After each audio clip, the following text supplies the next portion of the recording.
It's good to see each of you here tonight. I know that you don't come tonight to give me an audience to talk to, but it does encourage me to see you here. And this last week that Rachel and I spent in Ludington, it was an unusual vacation because we didn't have anything planned to do each day. It's not the way I like to do it. But Rachel had some painting she wanted to do, and so that gave me some free time. So what I did was I laid out my sermon schedule for all next year. I am 80 to 85% finished. I got to run it by the elders. If you've got suggestions you want to make, I can find a place somewhere I can unplug that sermon into. But to be honest, I've got about 75% of my sermons planned through retirement. I'm not joking. Like 2041 or something.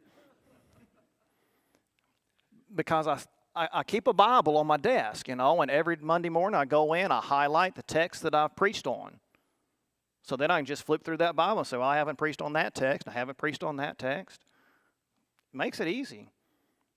Do a couple of sermons every year on the miracles of Christ, a couple of sermons on the parables of Jesus. It's easy to fill in the gaps when you do that. So next year, I'm going to do 2 series, one on the Holy Spirit and one on worship. Today's text, if you can read that, Genesis chapter 4, so find in your copy of God's Word, Genesis chapter 4. We'll get to it in just a moment. Now, this text is obviously the first act of worship that we have in the Bible, but I'm not going to preach on this one next year. The first time the Hebrew word worship is used in the Bible is Genesis chapter 22, and Josh gave a lesson on that last year, I think, and I try not to preach on the same text, although sometimes I do. Cody sometimes points that out to me. You've done that sermon before. Would you quit making notes on your Bible? But anyway, I got those texts lined up for next year. I think every book of the Bible, all 66 books, refer to some act of worship. I can't say that definitively, and have to do some more research because some of those minor prophets, you're like, okay, well did they refer to some offering or some sacrifice, something like that? If that is the case, that every book of the Bible refers to worship in some way, if every book refers to worship in some way, then that's more than references to God from this perspective. The book of Esther does not mention God. So God is not mentioned in all 66 books of the Bible. He's only mentioned in 65 books of the Bible. I just wonder that. Something is going on in my mind. Let's talk about giving. Don't you think that handmade gifts are the best? We like, and maybe that's because Rachel's the artist, but we like handmade gifts. Gifts that they don't necessarily require a lot of time. Sometimes they do require a lot of time. But it's a lot of thinking and effort that goes into it. Are you a gift giver? Some people are, some people aren't. I'd rather give cash. I'm not a good gift giver, which sounds bad, I guess. Some people are really good gift givers. Anna is a really good gift giver. She knows what people like. Do you ever want to give a gift back? My brother's former mother-in-law, and I saw this personally, it was at Christmas time. She opened a package, and she said, well, I'm going to take that back. I'm like, okay, I'm not going to give you a gift. If you want to take it back, don't tell me you're going to take it back. Do you re-gift? We've got a George Foreman grill that was re-gifted to us. We've had it probably since we moved back from Romania, so we've had it for maybe 2 decades, and we have used it a lot.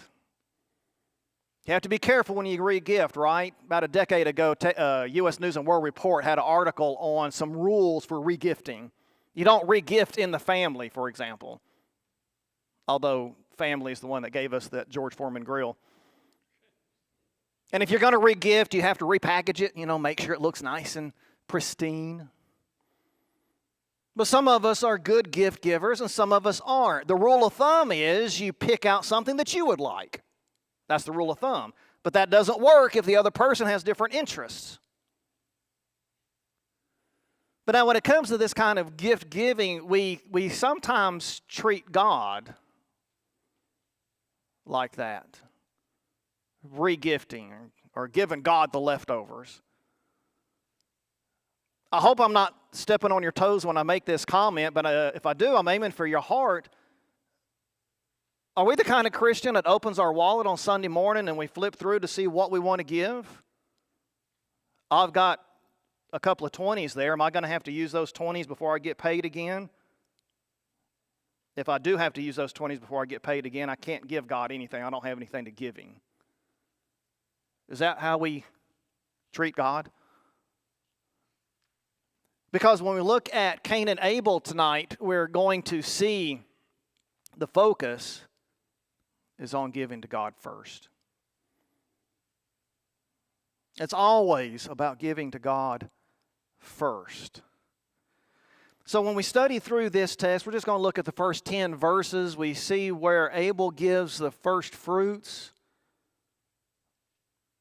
God always required under the law of Moses that the nation of Israel give to Him first. Giving to God first shows our trust in God. It shows our respect for God. It shows our love for God. It shows that we expect Him to give us something else. If we're going to give Him, especially in that agricultural economy, agrarian economy, where they give their crops to God and they've got to live on those crops, they're trusting God that He's going to give them something else.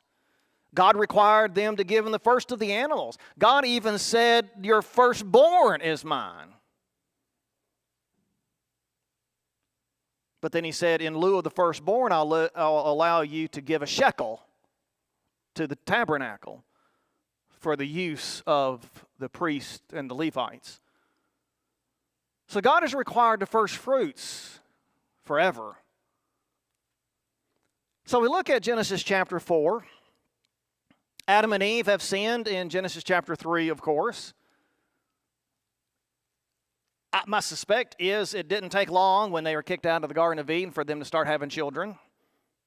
I suspect it didn't take long from the time God created them until the time they sinned. Right? Don't you think it didn't take very long? That's just human nature. So they were expelled from the Garden of Eden. And here in Genesis chapter 4, of course, we've got the first act of worship in human history, at least that is recorded. We've got Cain and Abel coming to worship, and we know the story. We know that Cain winds up killing Abel. So we've got the first act of worship, and we have the first murder recorded in human history. But interestingly enough, the chapter also ends with reference to murder and worship. Murder and worship. So we look at verses 1 and 2 and we see where the human family grows. Starts off with Adam and Eve, husband and wife. The man had relations with his wife Eve. That's the New American Standard Translation. Probably you all know. Your translation might say Adam knew his wife, and that's what the Hebrew word is. But you probably all know that sometimes in narrow context, sometimes the verb to know refers to having a sexual relationship, to know intimately. So Adam knew his wife. Adam had relations with his wife Eve, and she conceived and gave birth to Cain, and she said, I have gotten a man-child with the help of the Lord. And again she gave birth to his brother Abel, and Abel was a keeper of the flocks, but Cain was a tiller of the ground. This is the last time that Eve is going to be mentioned by name in the Old Testament. The Apostle Paul will refer to Eve twice in 2 Corinthians 11, verse 3, and 1 Timothy 2 and verse 13, where he refers to Eve being deceived by Satan. Eve is the mother of all living, right? So Eve gives birth, she conceives and she gives birth to Cain. And the name Cain is related to the verb to acquire. And so sometimes that verb is used in other places in the Scripture. And notice that she says, I have gotten or acquired a child with the help of Jehovah. Moses, the author of Genesis, has referred to God as Jehovah in chapters 1 through 3, but now we've got a human being referring to God as Jehovah. And she gives Jehovah credit. Generally, when we talk about children being a gift from God, a heritage of the Lord, so to speak, we go to Psalms 127. But there are 3 times at least in the book of Genesis where one of the speakers in the book of Genesis, like Eve here, refers to children as being gifts from God. Children are gifts from God. And so Cain, she acquired and she gives Jehovah God credit for helping her get pregnant. And then verse 2 says, again she gave birth. Now, every once in a while, you come across somebody who suggests that Cain and Abel were twins. They're not twins. Observe that the text says she conceived twice. She gave birth twice. They're not twins. She gave birth to his brother Abel. Now, the word Abel is related to the Hebrew word for breath, which also denotes the idea of something that is ephemeral, something that is temporary. It can be translated as vanity or emptiness. This is the word that we see over and over again in the book of Ecclesiastes when Solomon says that everything in life is vain or vanity. Vanity of vanity, all is vanity. Again, some scholars suggest that he was named that because his life was so short. Eve didn't know his life was going to be short when she named him Abel. People say that because they think this story's made up. That's what's going on in their head when they say stuff like that. Most so-called Bible scholars don't believe Genesis chapters 1 through 11 is literal history. They think it's just fables that the Jews made up. Jesus didn't think it was a fable, and therefore I don't think it's a fable. So she gives birth to his brother. She names him Abel.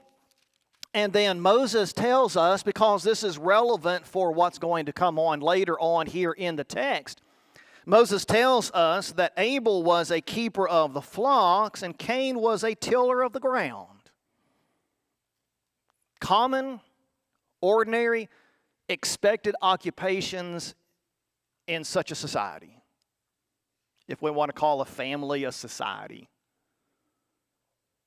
Taking care of animals, taking care of the ground. So the first family. But then we see that the first family now worships, and here's the act of worship. Let's look at verses 3 through 7. So it came about in the course of time when Cain brought an offering to the Lord of the fruit of the ground, and Abel on his part also brought of the firstlings of his flock and of their fat portions. And the Lord had regard for Abel and for his offering, but for Cain and for his offering he had no regard. So Cain became very angry, and his countenance fell. And the Lord said to Cain, why are you angry? Why is your countenance fallen? If you do well, will not your countenance be lifted up? And if you do not do well, sin is crouching at the door, and its desire is for you, but you must master it. So let's pause right there for just a moment. In the course of time, Cain and Abel worship. Why? Where did they get the idea to worship? Who gave him the idea to worship?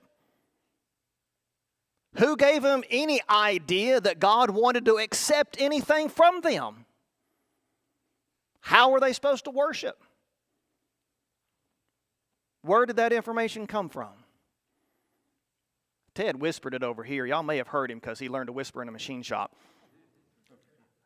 They learned to worship because God told them to. Either God communicated to Cain and Abel directly, or he communicated to Adam and Eve, and Cain and Abel were taught from their parents. We don't know that. But God has always required man to walk by faith and not by sight. 2 Corinthians 5 and verse 7. That's not a New Testament principle. That is a biblical principle. You walk by faith. You trust what God says to do, and you do it. And so some way, somehow, in some form, God communicated to them that they needed to worship. And so Cain, the older brother, brings an offering to the Lord of the fruit of the ground. Fruit does not necessarily mean apples and oranges, okay? We understand that. It's the produce of the ground. So it could be vegetables, could be a mixture, could be wheat. We don't know. So he brings forth from the ground an offering to the Lord. And notice it doesn't say anything about it being his best or being the first. It just says he brought produce from the ground.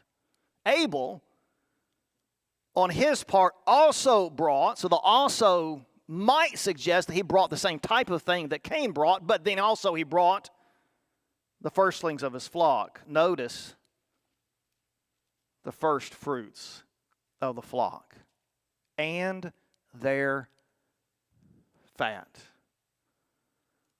the richest part of the flavoring.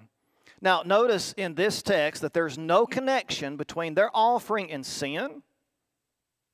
It's not a sin offering. There's no connection between their offering made and atonement for their sin. There's no connection made here.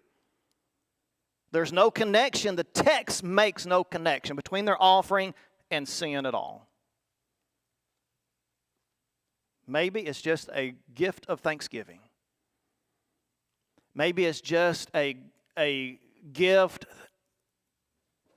recognizing that everything comes from God. And Moses writes that God had regard. Notice verse 4. The Lord had regard for Abel and his offering, but for Cain and his offering he had no regard. How did God show his approval? This text does not say.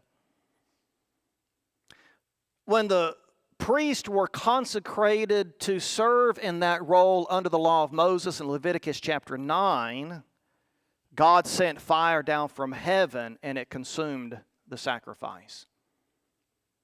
Judges chapter 6, when Gideon offered a sacrifice to God, God showed his approval of that sacrifice by sending fire down from heaven and consuming the sacrifice. In 1 Kings chapter 18, that's where Elijah challenged the 400 prophets of Baal. God showed his approval of Elijah's offering by sending fire down directly from heaven. My assumption is that that's what God does here. That's how Cain and Abel knew what God had accepted versus what God had not accepted. Because God sent fire down from heaven to consume the sacrifice. Question now comes, why did God accept Abel's offering and God did not accept Cain's offering? There have been at least these 5 suggested explanations. Number one, some have suggested that God just prefers shepherds over gardeners. Yeah, I hear some of you snickering. Yeah, that doesn't make any sense. There's no theological background for that suggestion. Number 2, God prefers animal sacrifices. That is, blood sacrifices.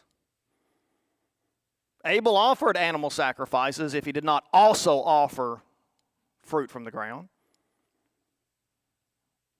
It is true that there is a theological link between the sacrifice of blood and forgiveness of sins, even under the law of Moses.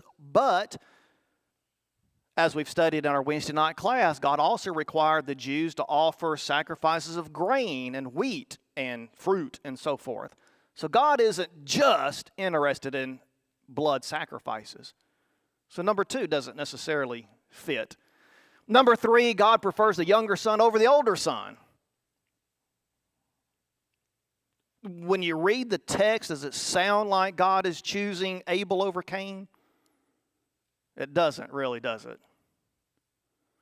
There's later examples, obviously, in the book of Genesis where God chooses the younger son over the older son, Jacob over Esau, for example, Joseph over his brothers, but not here.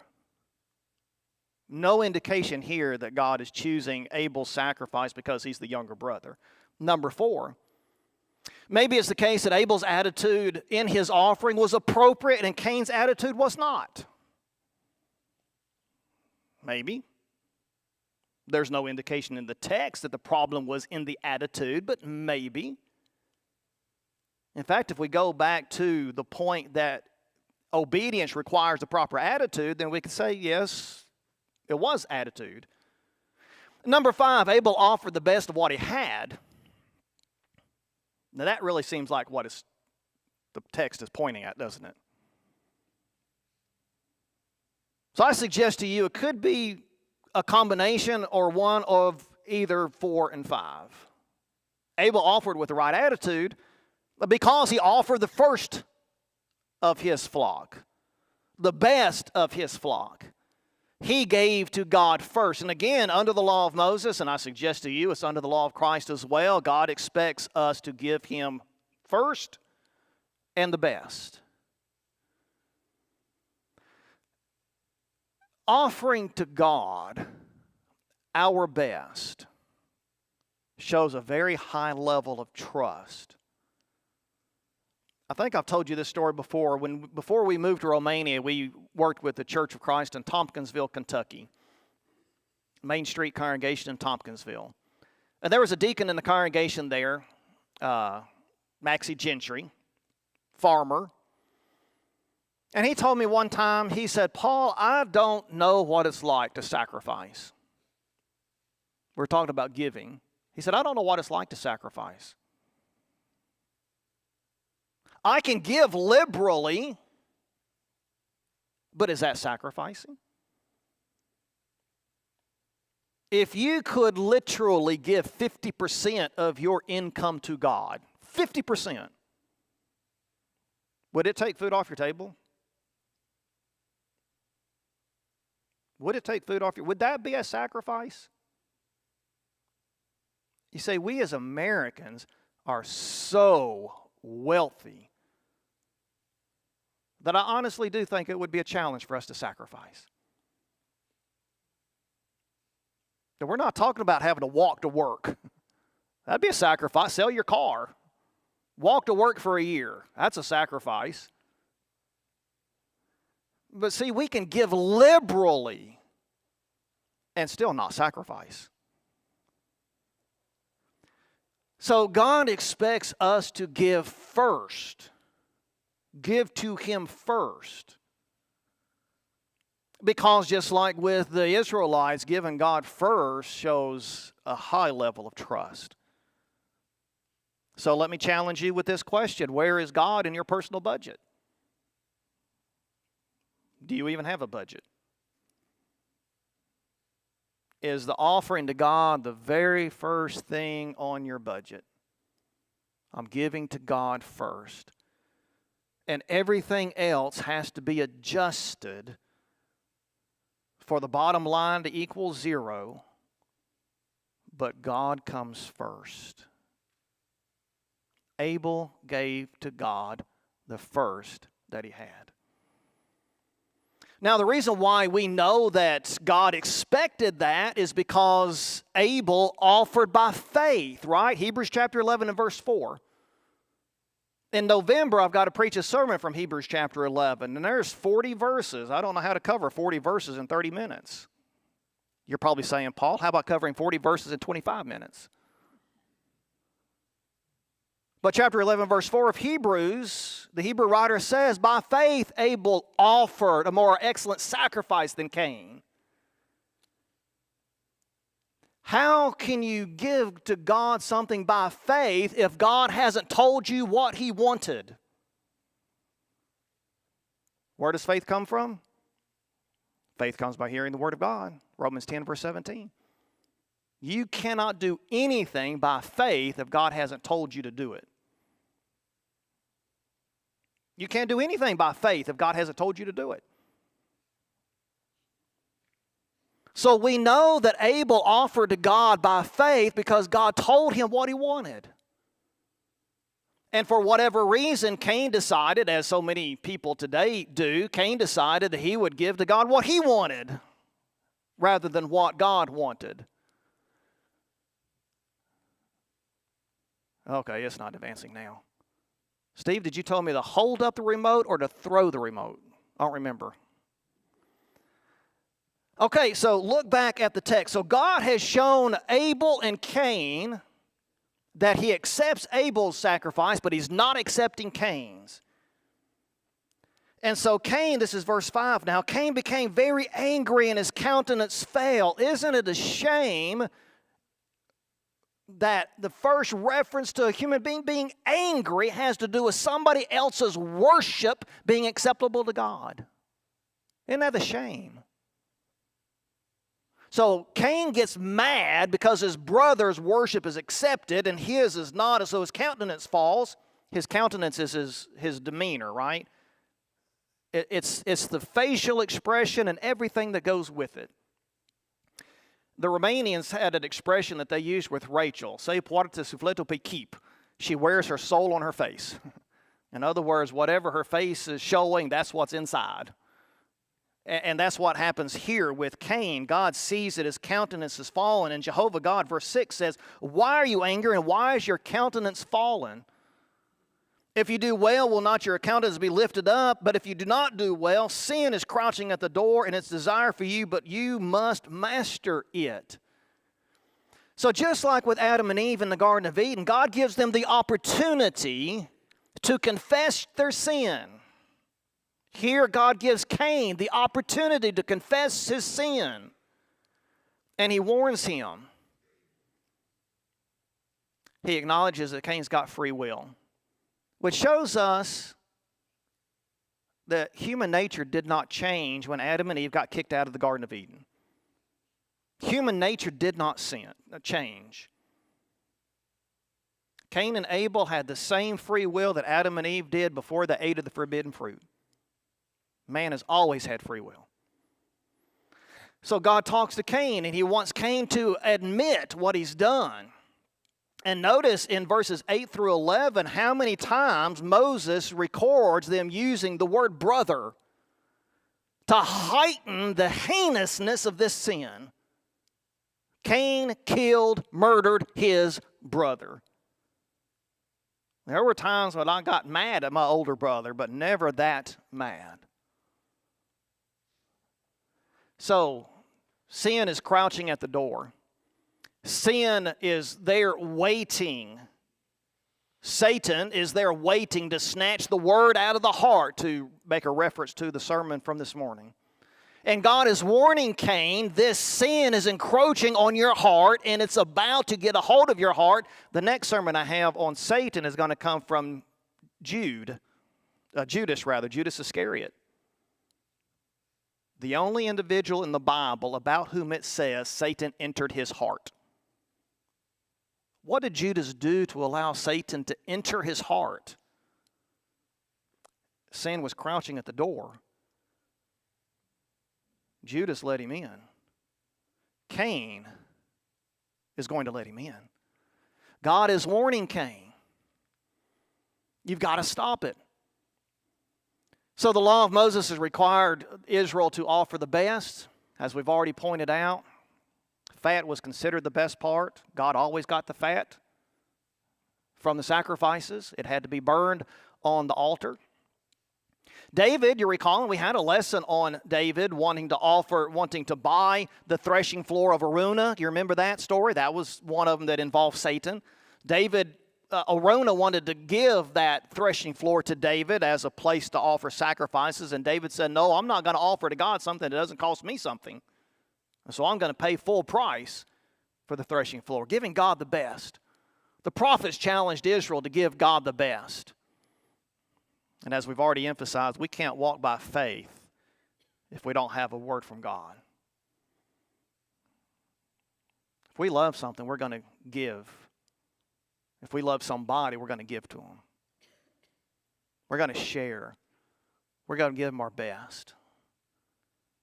Let's wrap this study up with verses 8 through 10, because Cain did not close the door on Satan, does he? Verse 8, Cain told Abel his brother, and it came about when they were in the field that Cain rose up against Abel his brother and killed him. And the Lord said to Cain, where is Abel your brother? And he said, I do not know. Am I my brother's keeper? And he said, "What have you done? The voice of your brother's blood is crying to me from the ground." Again, notice 6 times the word brother is used here, going on into verse 11. His brother's blood is crying, the ground has opened its mouth and receives his brother's blood from his hand.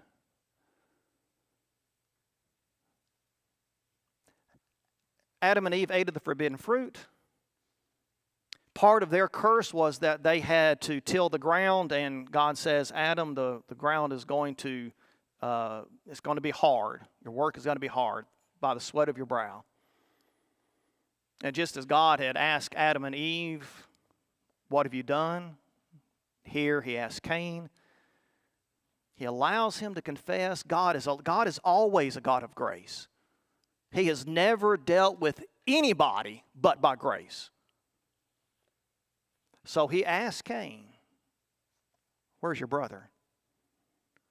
Your brother's blood is crying to me from the ground."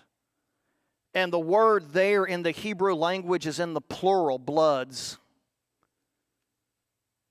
It could suggest one of 2 things. It could suggest the epitome of blood, which would denote life. He's dead, which obviously is true. Or it could also suggest multiple wounds. If that's the case, then Cain did more than just stab him one time. And so God has given Cain the opportunity to confess to what he has done. He wants to say, I'm not my brother's keeper. I'm not responsible for my brother. And God says, yes, you are. Yes, you are. The voice of your brother's blood is crying to me from the ground. So God goes on to curse Cain. Put a mark on his head and his curse. He didn't curse Adam personally. He cursed the ground. He didn't curse Eve personally. He made her childbirth harder. But he curses Cain.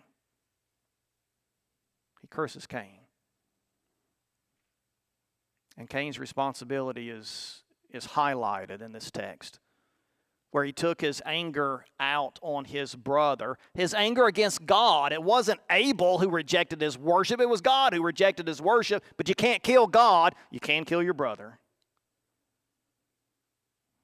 God is going to make things harder on Cain as well, of course. A curse that's related to his lifestyle. And of course, Cain comes complaining to God, and that's when God puts the mark on his head so nobody will kill Cain. Well, who are the people that would kill Cain? It's got to be his family members, right? This is not a part of the lesson, but some skeptics say, well, where did Cain get his wife? His wife had to be a sister or a niece, because Adam and Eve were the first 2 human beings. Jesus says that, and I trust Jesus. So Cain had to get his wife from a family member. And back in those days, I'm sure that there was not all the genetic problems that intermarriage would have today. So we reflect back, and we know that from that point on, the earth just gets increasingly violent and wicked, and God has to step in with Noah's day and saves Noah and his family, and God wipes out everybody else so he can start over. And under the law of Moses, of course, God requires, in fact, God said, if you allow a murderer to live,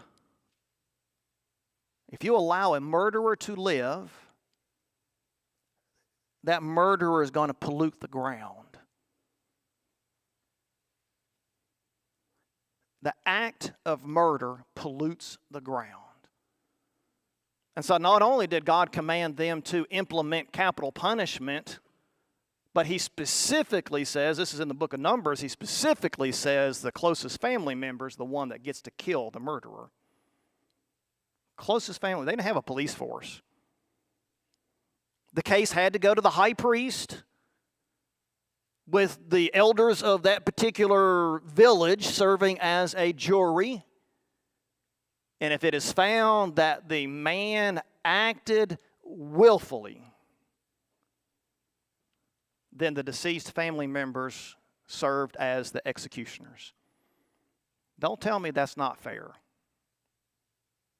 Anything that Jehovah God commands is fair. But that's a subject for a different time. We're talking about giving God our first fruits. And we see that in Abel. Abel is the example here, and in that sense, Abel serves as a prototype of the coming of Jesus Christ, who also offered himself. He gave to God his best. Wherever God's children were in worship, that's where Jesus was. Whatever God's children were doing on the Sabbath day, that's where Jesus was. When Jesus gave the Father his heart, he gave him his life. He gave him his first fruits. And when we give God our first, our best, it reflects our love for God. And it reflects our trust that God is going to take care of all of the rest. If you decide that your goal is to give God 10% or 12% or 15%, God's going to take care of the other. God is going to provide for the other 85%. It just comes down to whether or not you trust him. Jesus shows that we can trust God. I extend to you Jesus' invitation. If you need to obey the gospel, or if you need prayers, if you need encouragement from your church family, let us know how we can encourage you while we stand and sing.